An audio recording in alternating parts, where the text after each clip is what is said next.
El título de esta conferencia es que todos puedan ser uno. Y ya hemos tratado en las últimas conferencias de los aspectos políticos y esta noche queremos empezar a hablar sobre los aspectos religiosos.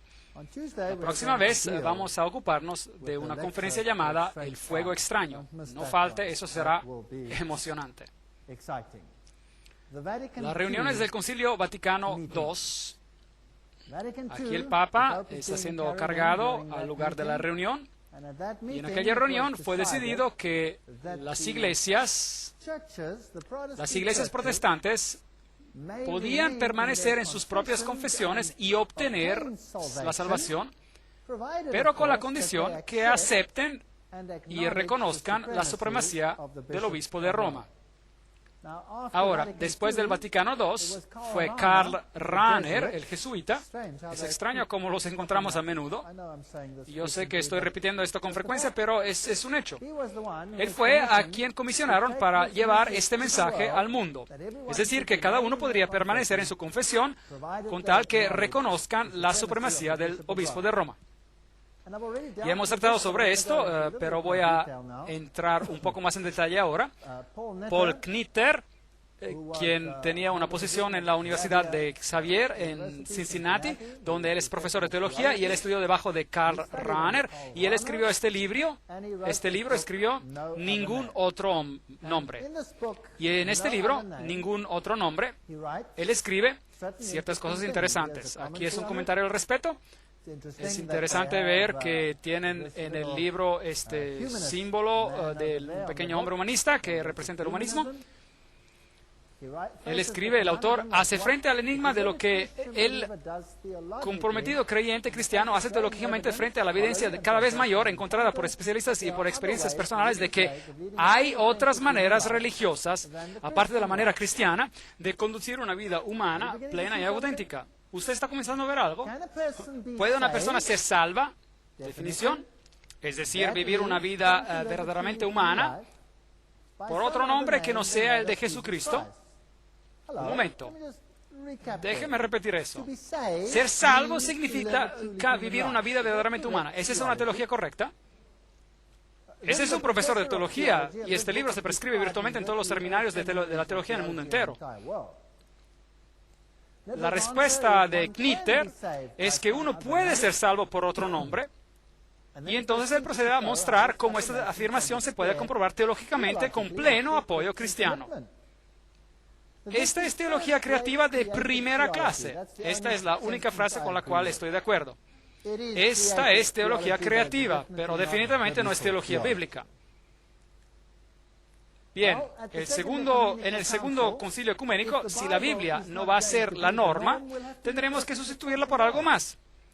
Y esto fue decidido en el documento, en la página 515, de los documentos ecuménicos que fueron escritos con el Concilio del Vaticano II. La unidad de todos los cristianos se puede finalmente restaurar y salir adelante porque todas las gentes son llamadas para ser un pueblo unido nuevo, confesando a un Jesús Salvador y Señor, profesando una fe y celebrando un ministerio de la Eucaristía.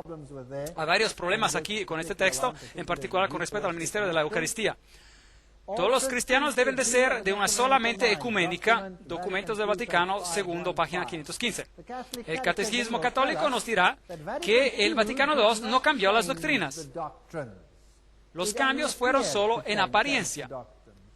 Este es el actual catecismo de la Iglesia Católica, artículo 810. La única Iglesia de Cristo que nuestro Salvador, después de su resurrección, le confió al cuidado pastoral de Pedro, comisionándolo a él y a los otros apóstoles de ampliarla y gobernarla. Esta Iglesia constituida y organizada como sociedad en el mundo actual subsiste en la Iglesia Católica. El decreto ecuménico del Concilio del Vaticano II explica por qué es a través de la Iglesia Católica de Cristo solamente, la cual es la ayuda universal para la salvación, que la plenitud de los medios de la salvación pueden ser obtenidos. No ha habido cambio en la doctrina.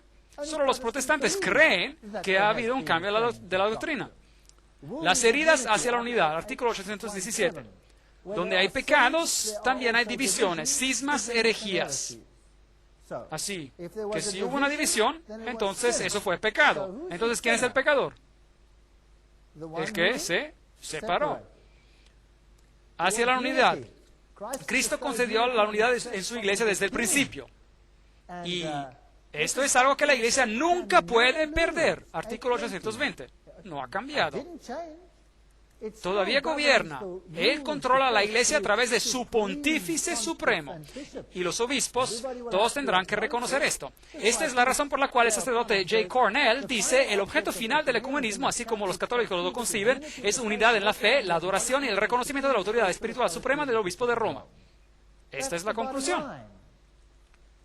La alianza de la iglesia con religiones no cristianas, todas las naciones forman una sola comunidad. Ellos quieren las mismas relaciones con los musulmanes y con todas las demás religiones. Asegurémonos de que esto es verdad. Este era el catecismo, no puede estar equivocado.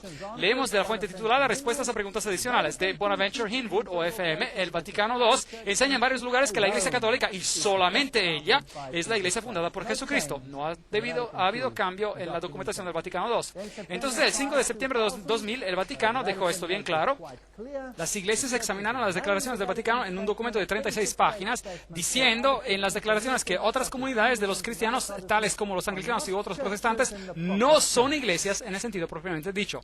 El canon David Oliver, ministro de St. Thomas, iglesias anglicanas, respondió diciendo: oh, bueno, está bien. Las otras iglesias no son hermanas nuestras, insiste el Vaticano. Y recuerde que Ratzinger debe quedar siempre en claro que la única iglesia universal y santa, católica y apostólica no es la hermana, pero es la madre de todas las iglesias. Esta es la declaración más reciente, la declaración definitiva de las fuentes más altas del Vaticano. El Vaticano II no cambió nada. Estos son algunos de los comentarios de las otras iglesias, las iglesias que han quedado asombradas por el ataque del Papa. Las iglesias protestantes expresan su decepción, etcétera, etcétera, pero nada cambió. Ellas aún se mantuvieron en el movimiento ecuménico. El periódico Washington Post dice: una nueva sentencia del Vaticano publicada hoy declara que los individuos pueden lograr la salvación completa del pecado terrenal solamente por medio de la gracia espiritual de la Iglesia Católica. Ahí está. Y que otras profesiones de fe, incluyendo las cristianas protestantes, tienen defectos que colocan a sus seguidores que buscan la salvación en una situación de grave deficiencia. Y esto incluye a los musulmanes, hindúes, judíos y cada uno. Ellos tienen que aceptar el catolicismo como su líder. Esto es lo que enseña el Vaticano. Ahora, ¿cómo usted puede hacer esto si la Biblia tan claramente condena al catolicismo? Bien, el Vaticano II y el domingo, otra vez leamos los documentos del Vaticano II. Todo esfuerzo que busca hacer del domingo, el día genuino de alegría y de descanso y ausencia de trabajo, se debe de animar. Debemos de celebrar el misterio pascual, debe de ser el día de la celebración primordial. Debe haber libertad para no trabajar. No tendría precedencia sobre el domingo, todas las celebraciones son importantes. Entonces dice que la manifestación suprema de esto es la asamblea del domingo. Así otra vez, el Vaticano II reiteró que el domingo es el día que debía ser guardado. Y lo llaman el Día del Señor. Y en el Catecismo, en el artículo 2174, admiten que todos nosotros nos reunimos en el Día del Sol, porque es el primer día de la semana después del sábado judío. Pero no existe tal cosa como un sábado judío. El sábado fue instituido en el Edén mucho antes de que existiera un judío. Ahora, el domingo, en la Pascua de Cristo, día que satisface la verdad espiritual del sábado judío y anuncia el descanso eterno del hombre en Dios. Y esta creencia origina de la tradición. Todo esto se encuentra en su catecismo y yo no voy a entrar en los detalles. Ahora, si usted no va a poner a la Biblia como el centro, entonces será mejor que usted les dé algo más a la gente. Celebraciones musicales, eso está en la página 83, documentos del Vaticano, para que los fieles puedan participar de manera más activa y con más voluntad. Está bien que el formato de la celebración y el grado de participación sea más variado, lo más variado posible. La liturgia. Ahora, la liturgia es todo lo que sucede en la iglesia excepto el sermón. La liturgia aumenta maravillosamente el poder de la iglesia de predicar a Cristo. Ahora, pongamos más énfasis en la liturgia y menos énfasis ¿en qué? En la predicación. E incluso ellos lo llaman en algunos documentos la liturgia santa. Un emblema que se levanta entre las naciones para reunir a los hijos que están perdidos hasta que haya un solo rebaño y un solo pastor. Y por supuesto, este tiene que ser el Papa. ¿Cómo vamos a hacer esto? Esto es de la documentación del Vaticano II. El documento del Vaticano II, segundo, dice: en todas las devociones populares los salmos eran especialmente útiles, y también las obras de música sagrada obtenidas tanto de la vieja como de la más reciente herencia de la música sagrada, canciones religiosas populares, órgano y otros instrumentos característicos de un grupo de personas en particular. La participación en la celebración debe de ser interna, pero debe ser también externa. La participación externa con gestos y movimientos corporales, por aclamaciones, con respuestas y canto. En otras palabras, el Vaticano II dice: avivemos el servicio y empecemos a movernos y tengamos algunos movimientos corporales, agitemos los brazos. Usted sabe, bueno, entonces después no será tan importante si usted tiene su Biblia. Y en verdad es difícil sujetar a su Biblia si sus brazos se están agitando por todas partes como giran las ruedas de una carroza. ¿Cómo deben de ser las canciones? Veamos otra vez en el Catecismo, artículo 1157. La canción y la música cumplen su función como señales en una manera aún más importante. Está bien, no hay nada malo con el canto debe de ser hermoso y para la gloria de Dios. Pero ellos dicen que la música debe ser emocional. Otra cita del Catecismo del Vaticano dice: como lloré, movida profundamente por sus himnos, las canciones y las voces que resonaban a través de su iglesia, ¡qué emoción experimenté! Esos sonidos fluyeron de mis oídos y, distilando la verdad en mi corazón, un sentimiento de devoción surgió dentro de mí y lágrimas corrieron por mi rostro, lágrimas que me sentaron bien. Así que más lágrimas posibles y más emociones es lo mejor. Desconecte su mente y conecta algo diferente. Y así que el papado empezó a usar grupos de música rock, y el papa empezó a cantar la música de ABBA, y todo este tipo de cosas empezaron a entrar en las iglesias, que antes eran desconocidas. Esta es una pequeña banda de rock personal del Papa que va a veces con él cuando él viaja. En estos días han avanzado hacia los grupos con rock más metal, y todos los de este tipo. Y por el 1967, el cuerpo docente y los estudiantes de la Universidad Católica de Duquesne empezaron a ser carismáticos. Para el 1968, el Consejo Mundial de Iglesias tenía a católicos como observadores. Para el 1975, ellos eran observadores en Nairobi. En 1975, en una reunión masiva, tuvo lugar en Roma, y el Papa Pablo VI empezó a hablar en lenguas. Aquí lo tienen en la revista Christianity Today, Cristianismo Hoy, 6 de junio de 1975. Obispos, arzobispos y cardenales lucharon por mantener sus sombreros en sus cabezas mientras cantaban y cantaban en éxtasis, abrazándose unos a otros y levantando sus brazos hacia el cielo, y el discurso de Papa Pablo VI estaba salpicado con puntos extáticos. Así que él empezó a hablar en lenguas, un gran ejemplo para la iglesia. La Iglesia Luterana, por el 1974, con el diálogo entre la Iglesia Americana Luterana y la Iglesia Católica Romana, publicó bajo el título La primacía papal y la Iglesia Universal, y dijeron que estaban empezando a jugar con la idea de que Roma sería otra vez la cabeza de las iglesias. Los presbiterianos, los congregacionalistas, los metodistas siguieron este ejemplo. Colin Buchanan escribe: el surgimiento de la Iglesia de Roma como partícipe en las discusiones ecuménicas y con el impacto del movimiento carismático, todo esto ha cambiado totalmente las relaciones ecuménicas. Así que este nuevo espíritu hace el diálogo más y más posible entre las facciones variadas y opuestas. Por el 1975 había un catecismo común, donde las directivas morales y el decálogo eran cuestionados, donde alegan que muchos pasajes en el Nuevo Testamento no son de Jesús, pero se le atribuyeron a él, que son cosas que el Jesús histórico nunca dijo.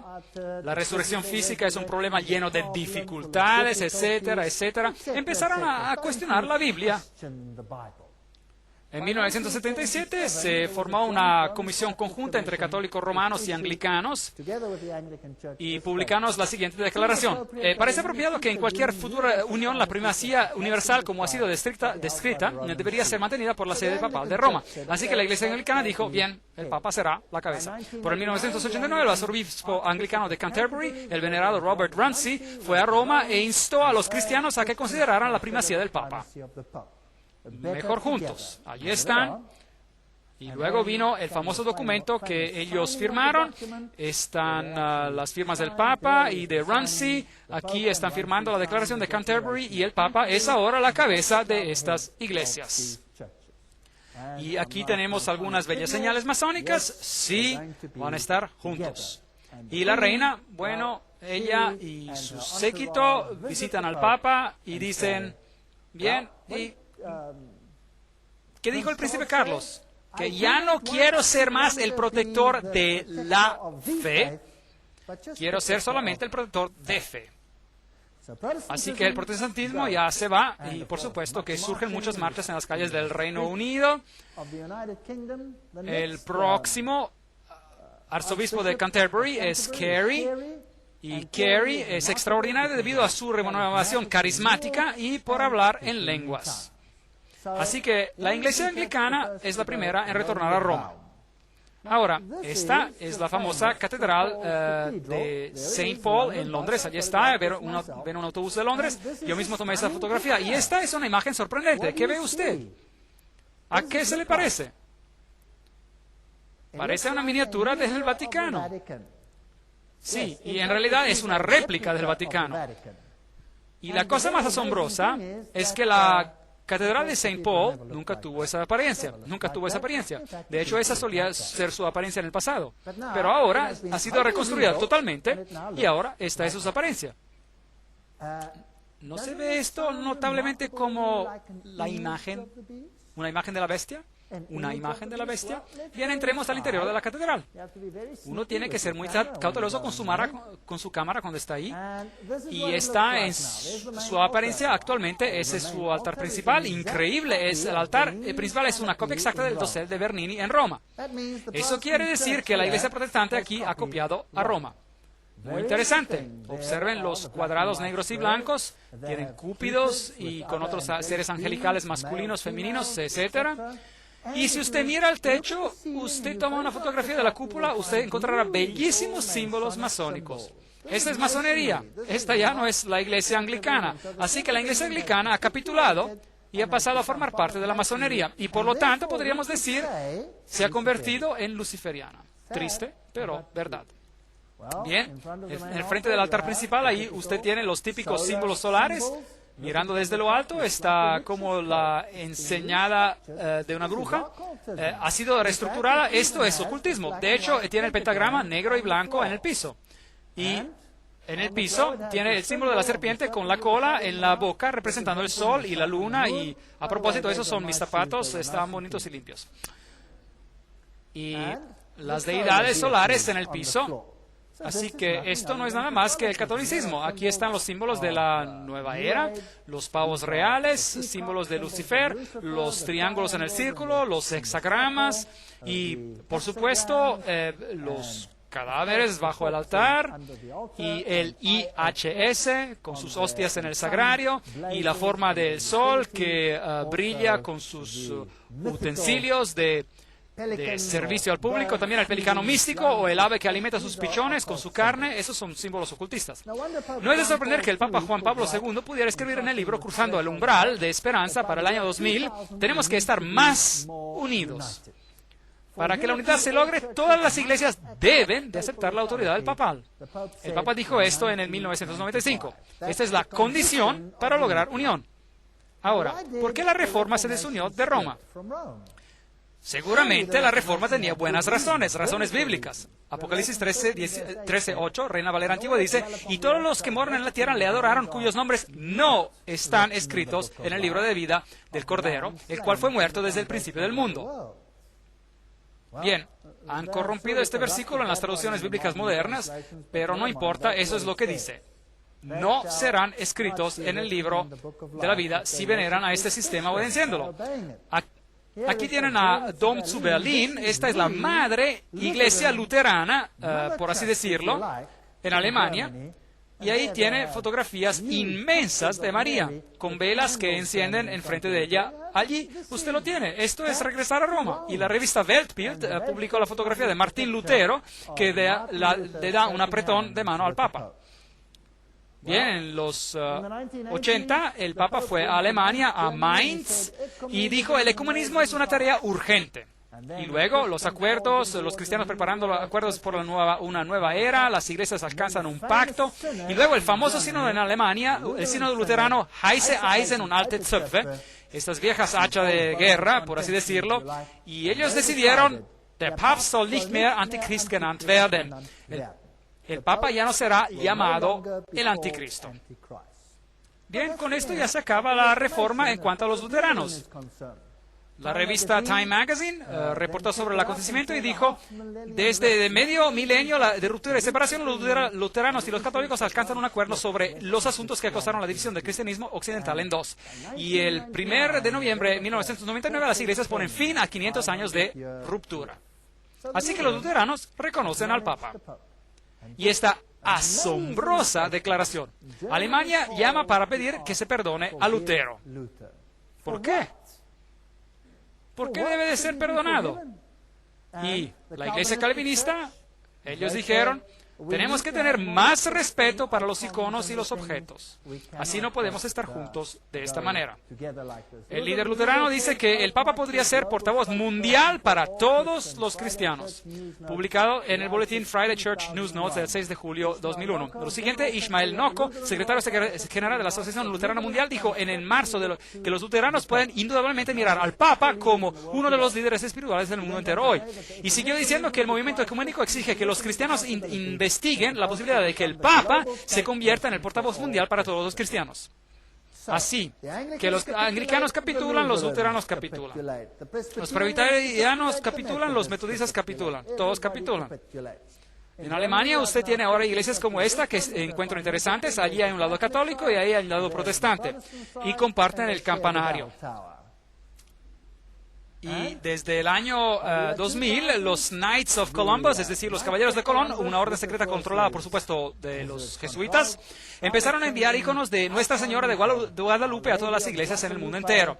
El nacimiento de la Virgen bendita es maravilloso, dijo Gino Mazzotti, el gran caballero de los Caballeros de Colón, concilio 11.608 en la Catedral de la Sangre Preciosa. Y él espera que todo el mundo se incline al icono. Luego vino la Declaración Conjunta de Luteranos y Católicos, donde hablaron de la doctrina de la justificación, un documento brillantemente escrito, el cual totalmente mina el principio protestante. Bien, si la Biblia ya no es el centro, es mejor que usted avive el todo para que las personas no lean la Biblia tanto. Theologen wollen lebendiger werden. Los teólogos quieren ponerse más avivados, más entusiastas. Ahora vamos a la iglesia para tener un poco, usted sabe, de liturgia, con un poco de movimiento. No sé, usted sabe, si usted mueve mucho sus brazos, tal vez puede apagar el aire acondicionado. No le entiendo el propósito, pero bueno, las iglesias se están uniendo. Pero en los años recientes, muchos líderes de las iglesias nacionales se han movido de una actitud de cauteloso silencio sobre el asunto hacia la opinión que el movimiento carismático es la mejor esperanza para una renovación de la iglesia en las décadas de cierre de este siglo. El profesor Hallenberger dijo exactamente la misma cosa y dijo, los católicos y los protestantes se han unido debido al movimiento carismático, el cual ha obrado milagros. La ola carismática de unión entre las iglesias de Sudáfrica y luego la iglesia reformadora holandesa dice que la época es más que madura para mirar lo que tenemos en común y no solamente en que nos separa. Y todas estas destacadas personas dicen exactamente la misma cosa, los que son moderadores de todas esas grandes iglesias. En los años 1990, en el Consejo Mundial de las Iglesias ya no era lo mismo como lo solía ser originalmente. El Consejo Mundial de las Iglesias estaba en existencia para hablar de la unión protestante. Pero por supuesto tenía un programa, una agenda oculta de ser conducido hacia Roma. ¿Por qué Roma no es un miembro del movimiento ecuménico? ¿Por qué no? Porque nunca se separó. Es la madre. Son las hijas que deben juntarse para regresar a mamá. Y esto es lo que tiene que ocurrir. Si Roma se hiciera un miembro del movimiento ecuménico, eso diría que ella es una de las hermanas. Pero ella no lo es la madre. Así que no puede ser miembro. Y en el Consejo Mundial de las Iglesias dijeron aquí, ven Espíritu Santo, renueva la entera creación. Este fue el tema general. Ahora, la dama que estaba a cargo del discurso principal al inicio era la señora Chung Kyung, y aquí la vemos quemando una lista de muertos a los cuales invocó. Bien, ella dio el discurso y ella es ahora catedrática en la Universidad UTS, y ella subió a la plataforma bailando con hombres aborígenes en taparrabas, etc. Y entonces luego invocó a los muertos. Invocó a Hagar, Uría, a los bebés varones matados por Herodes, a Juana de Arco, a la gente que mataron en las cámaras de gas, a Mahatma Gandhi, a Steve Biko, a Martin Luther King, y finalmente también invocó al Espíritu de nuestro Libertador Jesucristo. Muy bien. Y entonces luego quemó la lista como a un símbolo. Ahora miremos lo que sucedió aquí. Combinando fuegos de artificios verbales con una interpretación por bailarines coreanos originarios, Chung dio una evocación dramática de un Espíritu Santo femenino y lo relacionó con Agar, explotada y abandonada por Abraham y Sara. También sé que ya no creo más en un Dios omnipotente, macho y guerrero que rescata a los buenos y que castiga a todos los malos. 18 veces Chung convocó a los espíritus de los muertos que han sufrido las injusticias y alegó que sin escuchar los gritos de esos espíritus no podemos escuchar la voz del Espíritu Santo. No moleste al Espíritu Santo llamándola constantemente. Chung añadió, y espero que la presencia aquí con nosotros de todos nuestros antepasados en forma de espíritus no lo harán sentir incómodo. Bueno, ¿es esto bíblico? ¿Sí o no? Definitivamente no. Pero ella es pastor de la iglesia protestante más grande en Corea. Y es ahora también catedrática en la Universidad de UTS. Chung Hyun-kung es egresada del seminario Union Theological Seminary, del cual ya les he hablado que es masónico. Y Chung era profesora en la Universidad Femenina de Ewha de Corea, la universidad más grande para mujeres en el mundo, con 20.000 estudiantes. Y ella dijo, las 3 diosas a quienes quiero compartir con ustedes son Kali, diosa hindú, Kwan, una diosa budista, y Ena, diosa filipina. Mi nueva Trinidad. Interesante. Y ella añade, la iglesia cristiana ha sido muy patriarcal y es por eso que estamos aquí reunidos para destruir esa idolatría patriarcal del cristianismo. Bueno, así que ella fue la oradora principal en las reuniones del Consejo Mundial de las Iglesias. Y explica, yo provengo de una tradición shamanista, budista, confucionista y taoísta y cristiana. Y cuando miro nuestra historia de la religión, tenemos más que 5.000 años de shamanismo. Más de 2.000 años de taoísmo y casi 2.000 años de budismo, 700 años de confucianismo y solamente 100 años de protestantismo en Corea. Por lo tanto, cuando voy a los templos, yo miro a Buda y me siento tan joven. Buda se murió en sus 80 y Jesús se murió cuando tenía 33 años. A lo mejor, Jesús tendría que ser considerado demasiado joven para comprender. Increíble. Siento que mis entrañas son shamanistas, mi corazón es budista, mi cerebro del lado derecho es confucianista y mi cerebro izquierdo es cristiano. Kyung continuó, yo la llamo una familia de dioses y ellos están juntos. Así que pueden ver hacia dónde se dirige el Consejo Mundial de las Iglesias. Kyung también dijo, creemos que esta energía dadora de vida provino de Dios y está en todas partes. Está en el sol, en el océano. Aquí vamos otra vez. Me dan náuseas. ¿Qué es esto? Panteísmo. Está en el suelo y en los árboles. Si usted se siente muy cansado, usted pues se siente que usted no tiene energía para dar. ¿Qué hace? Siéntese en silencio. Tal vez usted puede ir a un gran árbol y pedirle, dame un poco de tu energía o de vida. O usted le pide al sol que le dé un poco de energía de vida. Y bien, ¿eso es cristianismo, sí o no? No, ese absolutamente no es cristianismo. Qian fue también una oradora en el Consejo Mundial de las Iglesias en Harare, Zimbabue, en el noviembre de 1998, donde llevó a cabo un baile sensual. La doctora Kyung declaró que dar testimonio sobre Jesucristo a otra persona es, en realidad, un acto de violencia. Ahora lleguemos al corazón del asunto. Dar testimonio sobre Jesucristo es un acto de violencia. ¿Por qué? Porque, ¿qué es lo que está haciendo usted? Porque usted está yendo en contra de los derechos humanos de la otra persona, que podría ser un budista o hindú o uno de esos. Él tiene el derecho de ser lo que es, y si usted le dice otra cosa, que él necesita creer en Jesucristo, entonces usted está cometiendo un acto de violencia. Así que, en otras palabras, lo que estoy haciendo es un acto de violencia. Muy bien, gracias. Cuando la recordaron a la doctora que Jesús dijo que en Juan 14:6 que Él es el único camino, Kyung dijo, Jesús estaba equivocado. Bien, eso es porque el Consejo Mundial de las Iglesias usa demonios y toda clase de cosas interesantes. Y tenemos a oikumene. Oikumene. Ahora, ¿qué quiere decir oikumene? Aquí tenemos un ejemplo de oikumene. Bien, preguntémosle a la página web del Consejo Mundial de las Iglesias qué es lo que en realidad quiere decir oikumene. La palabra ecuménico es derivada del griego oikumene, que puede ser traducido como todo el mundo habitado. Es viendo a este mundo como de Dios que nos podemos ver a nosotros mismos como uno. Es en ver a todas las personas de este mundo como hechas a la imagen de Dios que somos llamados a proteger el bienestar de cada uno. Interesante.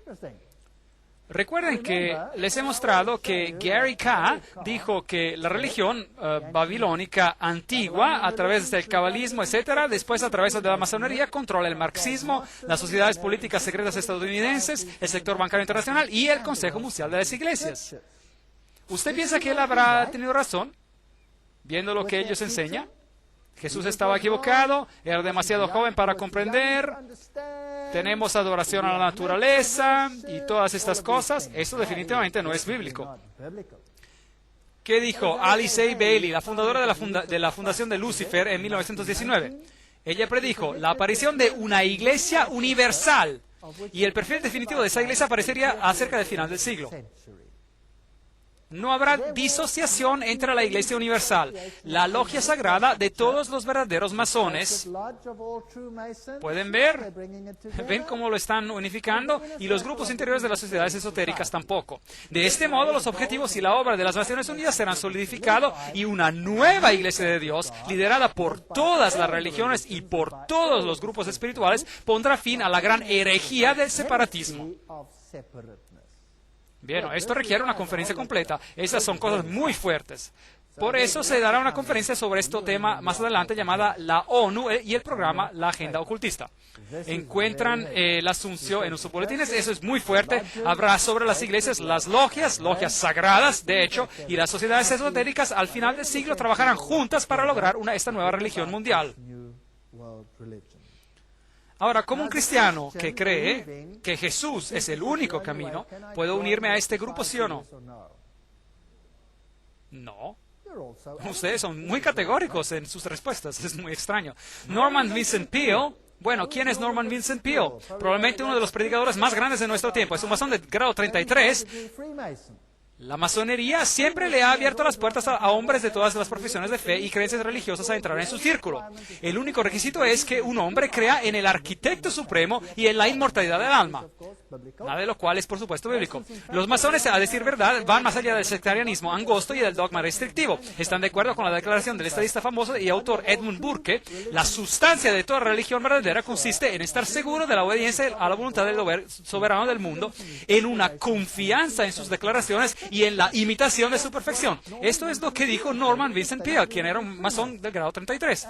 Como lo son también el obispo Carl J. Sanders, 33 grados, de la Iglesia Metodista Unida, el rabino Seymour Atlas, el doctor James Westbury, director ejecutivo y editor del periódico El Domingo Iglesia Bautista en Georgia, es un masón de 32 grados, el reverendo Louis Grant, encargado del distrito de la Iglesia Unida Metodista, que es un masón de 33 grados, el reverendo, etcétera, etcétera, etcétera, y la lista es interminable. Bien, Norman Vincent Peale dijo, he encontrado que el rito escocés y la logia simbólica no se adhieren a la creencia de ninguna religión, pero respetan todas las religiones más importantes del mundo. Y Billy Graham dice que Norman Vincent Peale es su gran mentor. Interesante.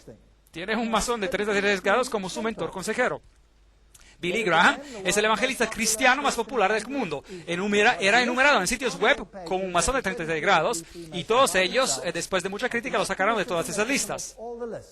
El mismo señor Shaw, que era un masón de 33 grados, reveló que Billy Graham estaba presente a su ceremonia de iniciación, pero en su libro, La Decepción, él habla de un evangelista prominente que presenció la ceremonia para que pudiera publicar su libro. Omite el nombre. Norman Vincent Peale es definitivamente un framasón de 33 grados, ex gran capellán de la Gran Logia de Nueva York, y este es la persona que Billy Graham se refiere como a su mentor. Robert Schuller, masón de 33 grados, esos son los sitios de la página web donde usted puede verificar esto, los ve ahí abajo. Pero, por supuesto, hay muchos escritos que confirman esto, así que esta no es la única fuente, solo estoy citando esta de las fuentes. Oral Roberts, Jesse Jackson y la mayoría de los primeros fundadores mormones, ya sabemos esto, y de los testigos de Jehová, y ya sabemos de esto también. Peale, démosle un vistazo a Norman Vincent Peale. Él recomendó los mensajes de médiums espiritistas llamados Las Cartas de Jesús, escritos por Jane Palzere y Anna Brown. Así que él aprobó esas cartas escritas por canalizadoras médiums. Las asombrosas cartas sagradas fueron escritas una cada día por un periodo de 2 años, que comenzaron en una mañana de 1978. Ella dijo que las cartas fueron dictadas por un espíritu no viviente que se identificó a través de su pluma como Jesucristo. Aquí está la fuente de la cita. La respuesta de Peale, él agrega, poco importa si esos escritos vinieron de Jesús o de Nazaret o de Jesús de Jane, ellos son todos de la misma conciencia y esa conciencia es Dios. Yo soy parte de Dios y Jane y Ana son parte de ese mismo Dios. Bueno, eso es lo que Norman Vincent Peale enseñó. Y este es el mentor de Billy Graham. Interesante. Refiriéndose al ocultista Kreskin, todo lo que él hace, dice Norman Vincent Peale, es dramatizar todo lo que yo he estado predicando en mis escritos por años. Otro libro, Los muertos están vivos. Ellos pueden y de hecho se comunican con usted. También este libro fue promovido por Peale y él dijo efusivamente, son una obra maestra. Espero que sea extensamente leída. Está bien, este es el mentor de Billy Graham, simplemente acuérdense de eso. El autor del libro es Harold Sherman, un psíquico y medium espiritista y que también escribió un libro acompañado titulado Usted vive después de la muerte. ¿Es ese el lenguaje de la serpiente o el lenguaje del diablo o es el lenguaje de Dios? ¿Cuál es? Es el lenguaje de la serpiente. El Papa Juan Pablo II visitó la sinagoga judía en 1986 y en el 87 en la visita de los Estados Unidos y tiene encuentros con protestantes y ortodoxos y en el 88-89 Rusia abre las puertas al movimiento carismático y por lo tanto todos se están unificando en una familia grande y feliz. En los escritos del periódico católico The Southern Cross, la Cruz del Sur, él escribió, el rabino principal de Israel le hace la visita al Papa. En esa foto, el patriarca de la Iglesia Ortodoxa y el Papa también se encuentran con bastantes señales masónicas que se ven. Israel invita al Papa a visitar la Tierra Santa y el Papa honra a la viuda de Schindler. Ese es el rabino Robert Jacobs. Escuchamos aquí lo que él tiene que decir sobre este asunto. Y en el 1965 el Concilio del Vaticano II cambió eso. Jacobs dice que el Concilio del Vaticano II marcó una vuelta histórica para las relaciones entre judíos y católicos. Y dice que Juan Pablo II ha hecho cosas extraordinarias para mostrar respeto por el judaísmo. Él fue el primer papa en visitar una sinagoga. Ningún papa en la historia de Roma jamás había hecho lo que él hizo. Le ha dado a todos los judíos un sentimiento de que por primera vez en la historia de la iglesia cristiana, el judaísmo es apreciado como teniendo su propia integridad y no es menospreciado. Yo pienso que es un privilegio tremendo conocer este Papa extraordinario. Y luego cuando el Papa visitó a St. Louis, esto es lo que el rabino Jacobs dijo. Nos regocijamos y florecemos. Nosotros floreceremos con abundantes flores y nos regocijaremos con canción gozosa. Eso es interesante. Bien, aquí está Aleski, el patriarca ruso, y él es también un ecuménico dedicado, y allí está él con el cardenal Cassidy. Y ellos tienen mucha más libertad, y a propósito, esta es una fotografía significativa donde Oikomene, el Papa y el Patriarca están juntos, y tenemos así un reavivamiento de la ortodoxia oriental. El ocultismo ha revivido, las religiones asiáticas han sido revivadas, el Islam, el budismo, el hinduismo, el shintoísmo, el Soka Gakkai y el espiritismo. En el mundo entero hay un reavivamiento de la religión y fervor religioso, y el conflicto está aumentando. ¿Ustedes han notado eso? Sí. Ahora, ¿por qué? Porque a través del caos y del conflicto se podrá lograr la unificación. Haga que el dolor de la separación sea mayor al dolor de la unión. Tesis, antítesis, síntesis. Es la filosofía hegeliana. Las grandes expectativas, el patriarca de Constantinopla dice, nos uniremos a las iglesias. Entonces, la inauguración del Centro Cultural Islámico en Roma, con 3 obispos católicos presentes, el Papa Juan Pablo II lo recibe, el Islam y el catolicismo. Los estudiamos durante una conferencia uniéndose. El problema es cómo unir al judaísmo y al Islam y al cristianismo. Estos son documentos de la Academia Católica de Trier. Noten lo que están usando aquí. ¿Cuál es el simbolismo que están usando con todas estas figuras extrañas sobre sus documentos? Lo mismo por aquí, pentagramas, todos los símbolos religiosos en un círculo, seminario papal. ¿Qué es esta estructura aquí? Con el Tao místico a su alrededor. ¿Qué es lo que representan? El emblema del centenario de la Iglesia Católica de Camerún. Bien, estos son los Kalyans y mandalas que son usados. Estos son símbolos de las religiones orientales que simbolizan la unión de todas las iglesias. La unión de todas las iglesias. El Papa y el Dalai Lama juntos, y es interesante que tenemos que estudiar lo que el mundo protestante tiene que decir sobre este asunto también. Y lo haremos en la próxima sesión.